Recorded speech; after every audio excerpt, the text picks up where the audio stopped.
Game. Picture pala. Yan, hello. Hello mga kaibigan Down Under. Ito na naman tayo, Sunday. Gaya ng sinabi ko kanina, sasama ko kayo ngayon dito sa every Sunday na papawis ng Sunday Bowlers. Siyempre, kasama ko na naman yung aking partner in crime, si Brandon. Sky. Ito na naman, papawis. Medyo marami-rami yung player ngayon. Nasa ano kami? Check mo. Meron tayo. 29. 84, 85, 86. Hindi, joke lang. Mga nasa 28 kami ngayon. Medyo marami-rami yung player. So, nakatatlong laro lang kami ngayon. Kapalapit na kasi yung liga eh. Uy, speaking of liga. Uy, malapit na. Kailangan nga ba? Isang buwan na lang, no? Oo, kasi may get. Kasi last week ng ano yun. Last week ng September, magliliga na naman tayo. Mga gustong sumali sa papawis para ano, di ba? Tama. Para magkaroon sila ng makondisyon ba? Oo naman. Ganyan naman lagi yung mga yan kapag malapit na liga, di madami Madami na yung players. madami bigla yung players dito sa Sunday Bowlers. Kaya siguro nakakaramdam na, patapos na rin kasi yung August. So medyo kinakapakapanan nila yung ring. Kaya ito, dumadami na naman tayo. Sa mga gusto maglaro, anong oras yung every Sunday natin? Every Sunday, mag-start tayo ng 3 to 5 p.m. Oo, dito sa Greta. Greta, Arts, oo. Sports, and Community Hall. O parang pag-exit mo lang ng freeway yan, dito mo kakanang ka lang sa rotonda. Mga 3 minutes, minutes na lang yan. 3 minutes na lang yung papunta dito sa court. So, mabilis lang puntahan ko. So, sa mga gustong manood yan, gusto magpapawis, yung mga hindi na naghahabol ng competition masyado, punta. Grill. Kaya yung mga gustong magpapawis, punta lang kayo dito. Mga Baka gusto magpagawa ng jersey. Uy, pwede rin. Nagagawa rin tayo ng jersey. Mura na. Maganda pa. Mura na, yan, maganda. Dito, gagawa din tayo ng jersey. Kahit na...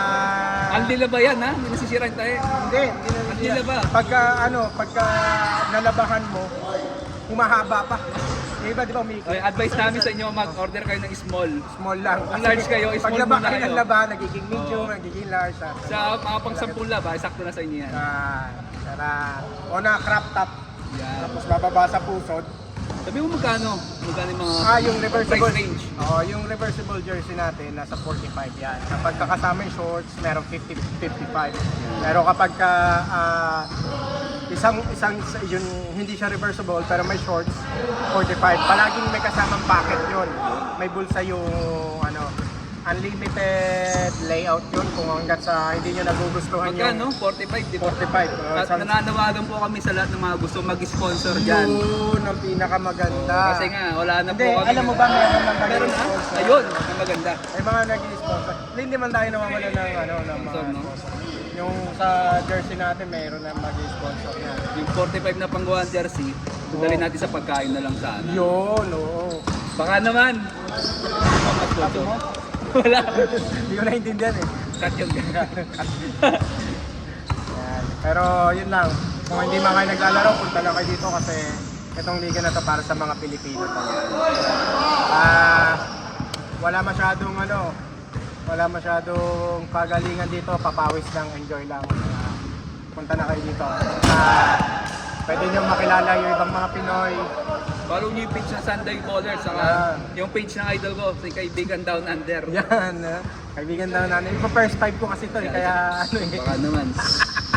Iba first time ko, kaya nagpapalakas. Pabuti natin siya ng 1 million subscriber. Uy, alam mo na, 170 followers. Oh, 170. Oo, nagulat nga ako eh, 170 na yung followers. Goal natin Nasa bago 170 na yung followers. next year, 1 million subscriber Oh, na to, yung followers. next day lang, baka mag 1 million na tayo. Inahin niya namin lahat ng nasa Australia, lahat sa ibang state pumunta na dito para Hindi, mag- actually, hindi nila location dito sa Pilipinas. Hindi nila naiintindihan. Tagalog yung binablog ko lang yan. Hindi, pwede naman English next time.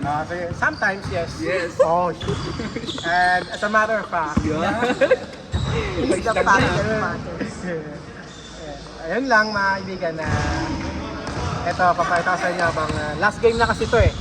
Kaya, Bigyan mo ng konting montage. yan. Yan o, Cedric, ang aming dakilang referee.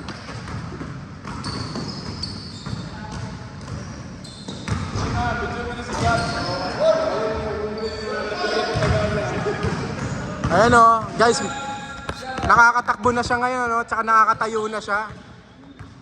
Ayan o, nakakapag-follow through na siya. Diba nung naalala nyo, nung nakikwento namin, nasa ilalim siya ng tulay, wala siyang salawal. Ayan na siya ngayon, no? Ayun o, kumakaway pa o. Tumitira, nakakatalon na. Malakas na siya ngayon, guys. Dinala namin sa pinakamalapit na veterinaryo yan eh. Tapos ayan, okay na siya ngayon. Yun o. Ang kaibigang Japs. Oh, yun o. Oh, kumukrossover pa o. Diyan lang magaling yan sa kanto. Yan, so yun lang guys. Another day, another dollar. Out.